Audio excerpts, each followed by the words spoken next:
Welcome to George Coll Fine Art. Here, the viewer is encouraged to get outside and paint from life. George's job is to provide the tools to solve the many technical challenges faced in rendering landscape paintings.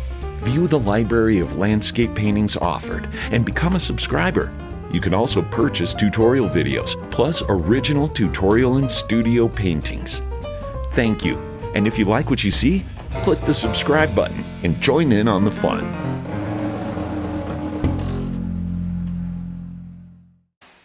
Hello and welcome to part 3 of Upper Dan Creek. And today was detail. We finished the painting. Cute little painting.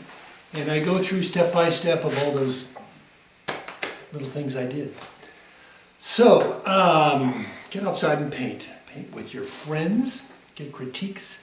And don't be intimidated by a white canvas. All right, let's get outside and paint too. All right. Let's get started and finish this painting. All right. Bye.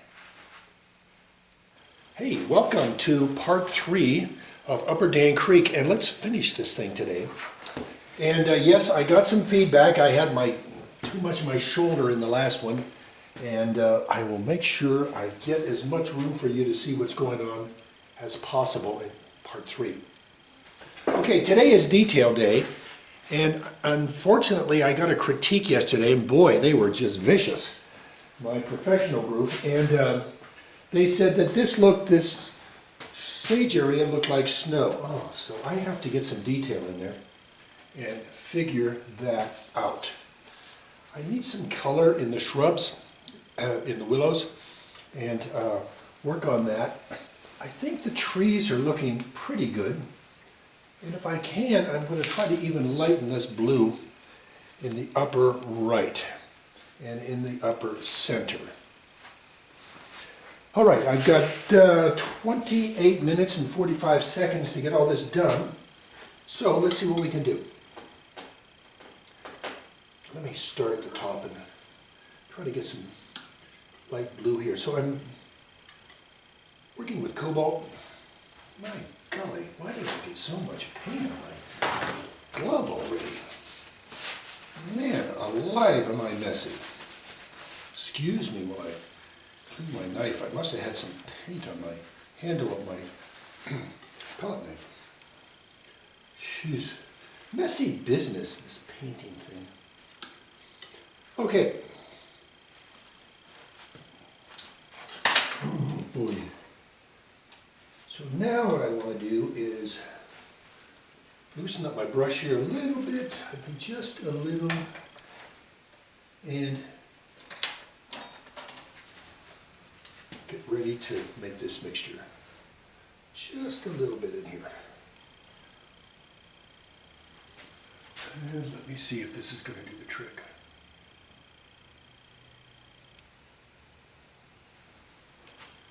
Need a little bit more cobalt in here. Just a little bit more. Just a little bit.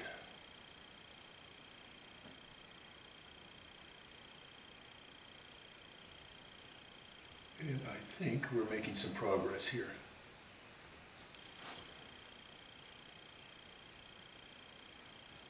So, I'm doing paint over paint.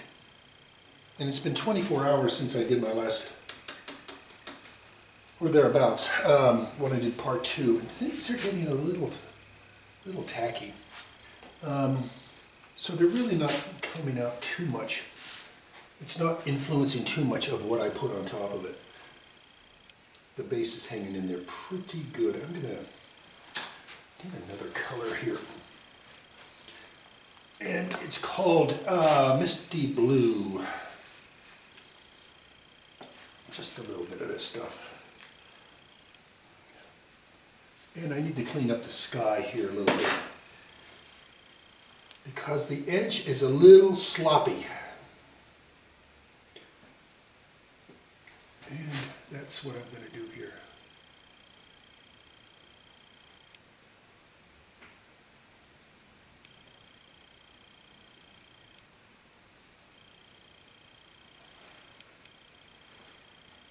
And clean up the edge.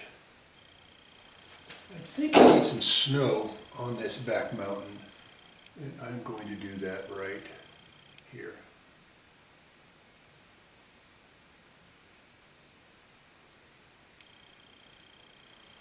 To make that a little bit more realistic.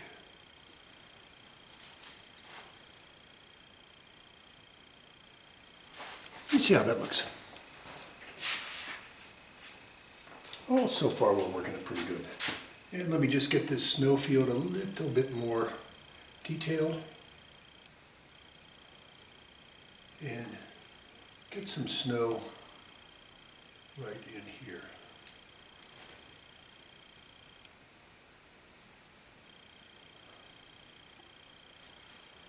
And I need more up in here.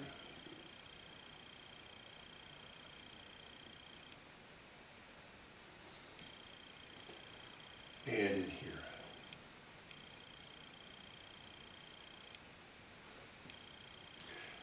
I'm getting inspired by looking at the reference and getting my ideas from that.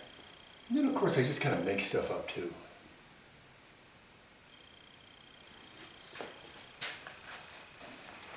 All right, so now let's get down into this area here. This area, as it goes back, gets bluer and darker. So let me get some viridian in here. And some cobalt.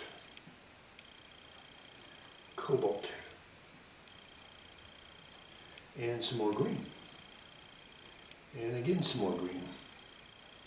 Okay, now, instead of mixing with my brush, which I shouldn't be doing, let me get some white in here.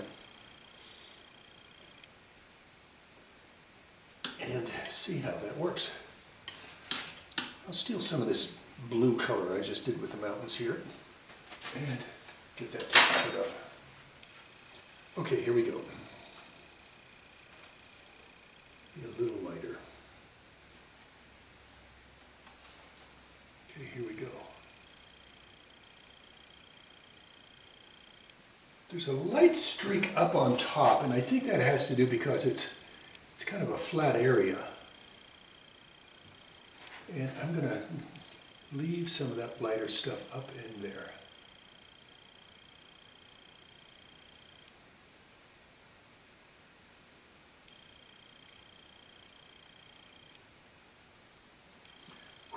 Got to remember to breathe because I'm kind of loose when I'm painting part 1, 2, and 3. But here I really have to pay attention to getting these smaller brushes right in the right place.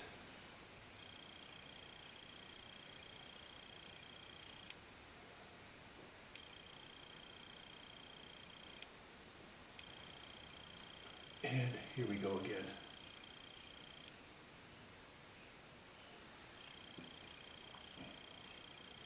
And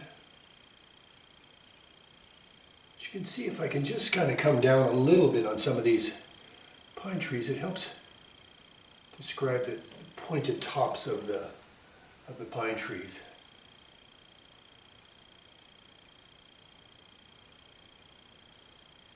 Just by little light strokes. And you see that makes a big difference.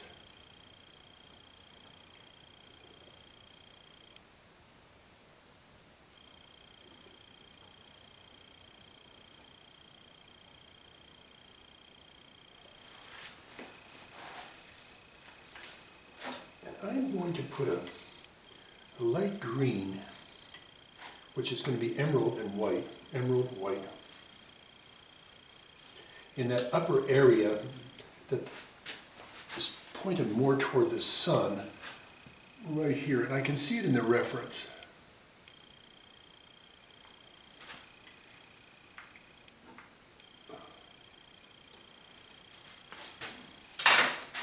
And now I'm going to tame out the edge a little bit.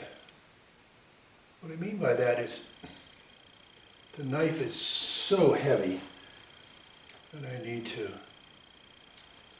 soften it down a little bit. I need some dark. I'm going to do some reshaping of the trees. So here's a blue, here's a green, olive now,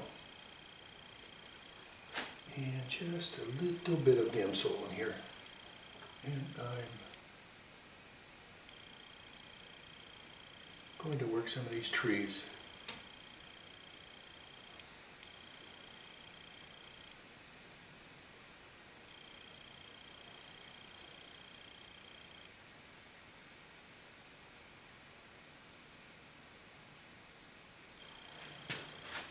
Okay, that's looking good.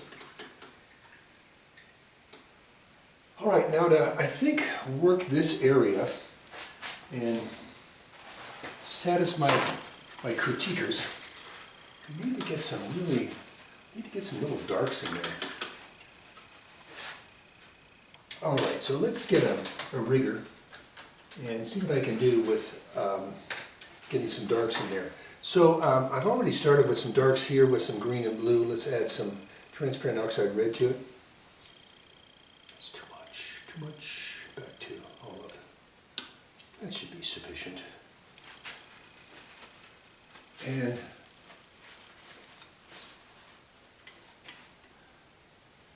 I know these lights are very light here. So I'm establishing them to really say light, which I just did with the knife. And now let's get my rigger, which looks like a number 0 rigger, 273. Riggers are real thin paintbrushes. And let's get in here and get some darks.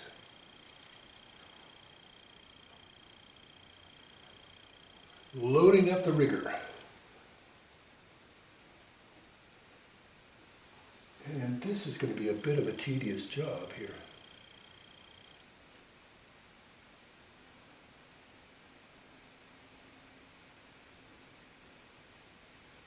And you kind of get the idea of what I'm doing.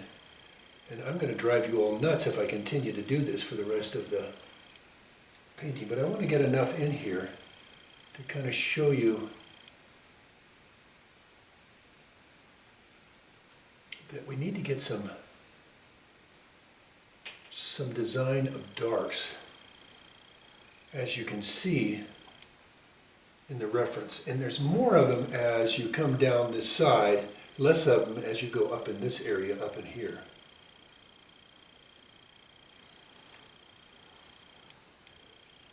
And I'm really feeling confident with this rigger that it's really a great tool to be doing all this stuff with. Let me get back and see how it looks. Okay, looking good. All right, so I'm going to do that here and over in here. But for time purposes, I'm going to get into these willows now to get some more color in them. All right, so we've got some nice rusty color, so I've got some rust. We'll add some of that.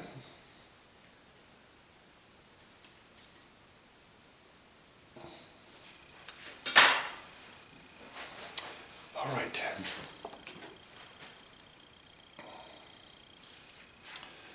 Let's get some light oxide red. So that's a good color for rust. It's number 339 by a Rembrandt. All right. Let me take a sip of my tea. And get back a little bit more. I need some of these greens within here. And so I'm going to get some of these greens on a knife right here and cut them in here, right there.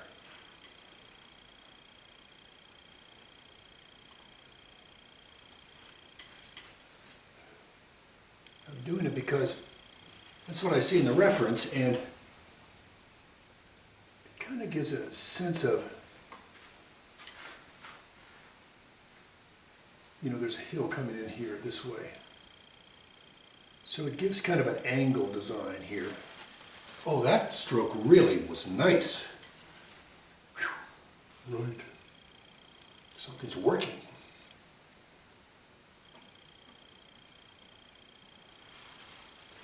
All right.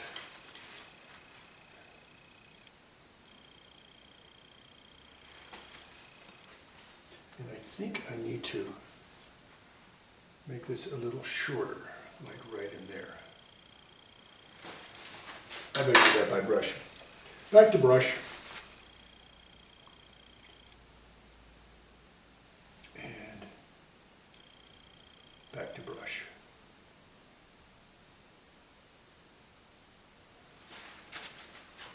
Okay.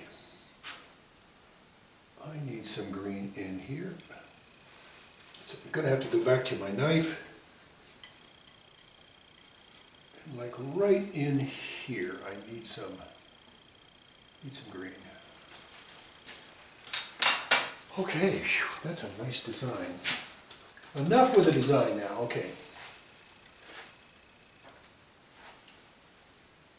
Now we need kind of a yellow ochre-y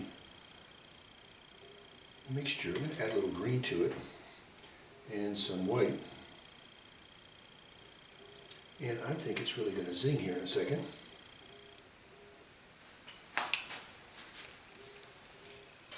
Somebody is ringing me here. Oop.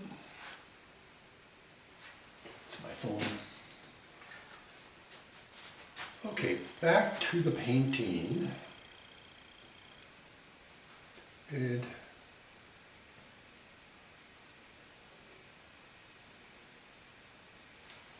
let's get some of this nice yellowy warm color into our painting.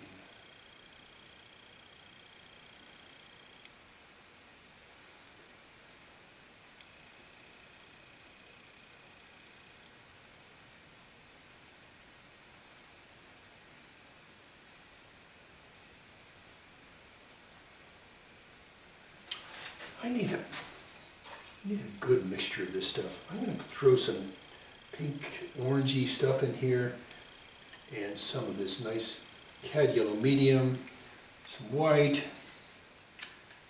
And let's start zinging this painting up here a little bit. Now that's a nice hunk of color right there.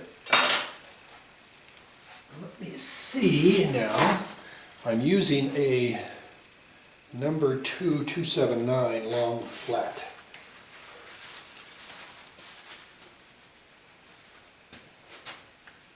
Here we go.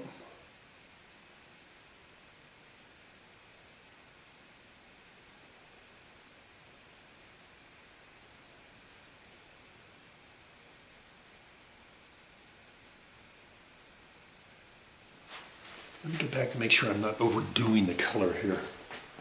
I'm always making some good judgment colors, probably better from back here than I am up front. I think both of them are necessary. Too many painters don't get back. Okay, now I'm going to go to the darker design, so I'm going to go with some gold. That's yellow ochre gold.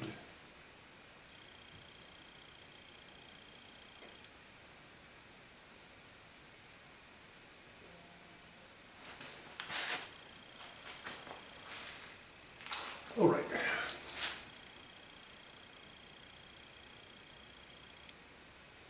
And I'm going to put some of this gold in the lower section too. Trying to just keep her balanced. Oh, that has a nice feel to it. Okay. Since I have some of this nice gold, I'm going to add a little green to it. And I'm going to put some tree trunks in the tree. So I just have very thin amount of product on my knife. Oh, that's nice. Nice, nice. Thank you. That may have been too much. And maybe here. And here. Here. And here. Little light ones. That was too heavy right there.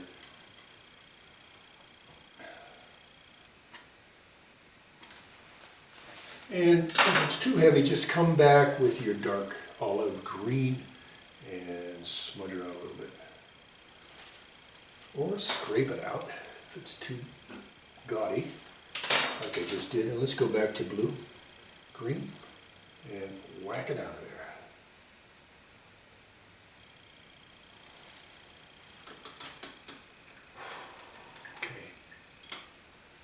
Now, let's see how we're doing on time. We're good on time, and I think we're good on design. I think I smudged this blue down here a little too low, so let me get back up in there and make some corrections.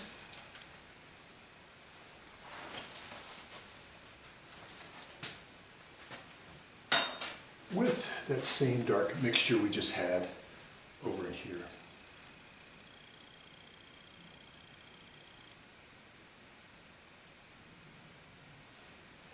All right. It's an impressionistic painting. I really like it. So let's keep talking about these banks right here to be a little bluer. So I'm going to get some ultra in this blue mixture we had with the mountains. And let me see what I can do here with this.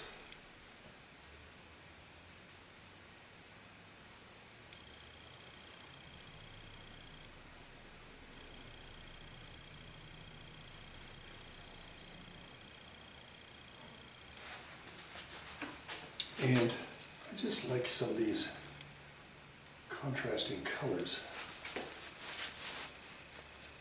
coming more alive. There's a little path coming through here. I'm debating if I should put it in there or not, but I don't know if it's going to help or whatever. So this is a little too, let's get him a little lighter.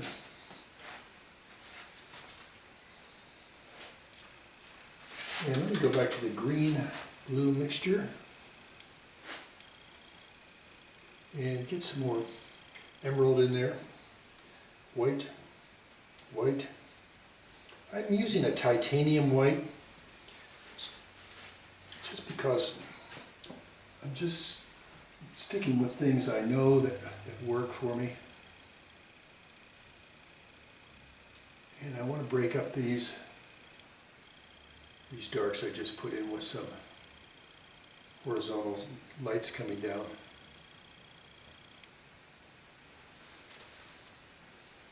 And that should about bring us to an end. But let me get back and make some judgment calls here. I think I need more blue right up in one more section right up in here.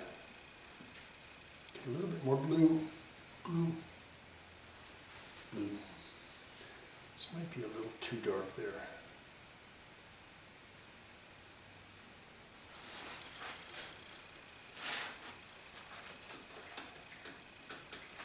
And my beaver pond's a little smudgy, so I'm going to mix up the same sky color I had, white in this, oh, it's a gray. Oh, here it is, misty blue. And let me clear up this area right here and brighten up some other areas.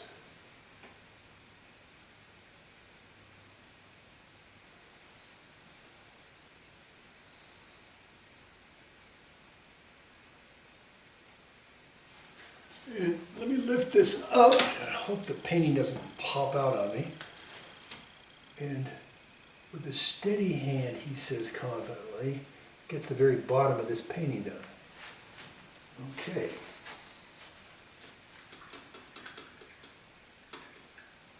I think for now that is a really good little painting. And so I'm going to play around now with a little bit more snowfield stuff.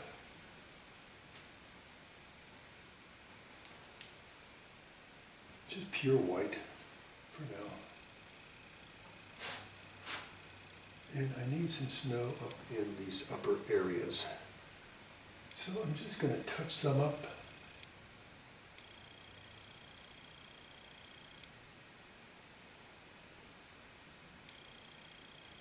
And possibly some right up in here.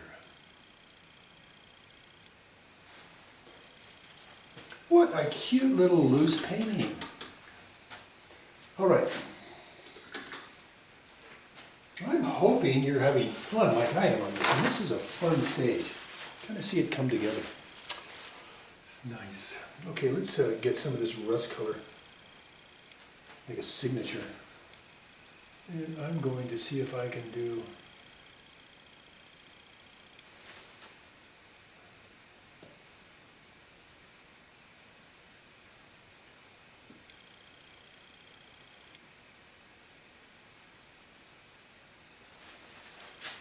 okay, that's my signature. Thank goodness for short last names. C-O-L-L. Oh, thank you all for hanging in with me on this one. I just really, it's just cute little fun paintings. And okay, let's bring it to a close. And thank you so much for being with me on this. And I'll see you down the road on the next painting.